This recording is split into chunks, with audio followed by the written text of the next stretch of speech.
யாகாவார் ஐனும் நாகாக காவாக்கால் சோகாப்பர் சொல்லிலுக்குப்பட்டு அப்படின்னு சொல்லுவாங்க.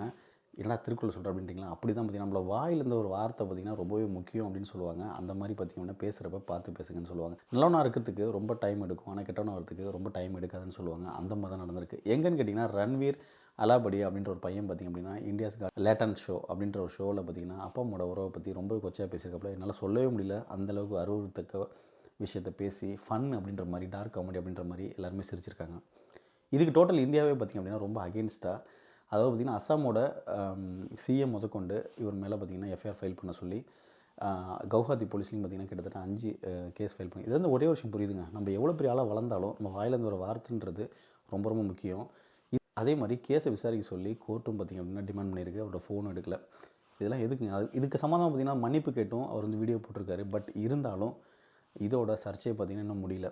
அதனால் ஒரு விஷயம் நம்ம என்றைக்குமே பார்த்திங்கன்னா வளர வளர ரொம்ப பெரிய ஆள் ஆக நம்மளோட வாயிலேருந்து வர வார்த்தை ரொம்ப ரொம்ப முக்கியம். அதுக்காக பெரிய ஆளுன்னு கிடையாது. எங்கே இருக்கிறோமோ அங்கேயும் சரி. இதை பற்றி உங்களோட கருத்து என்ன அப்படின்றத மறக்காம கீழே கமெண்ட்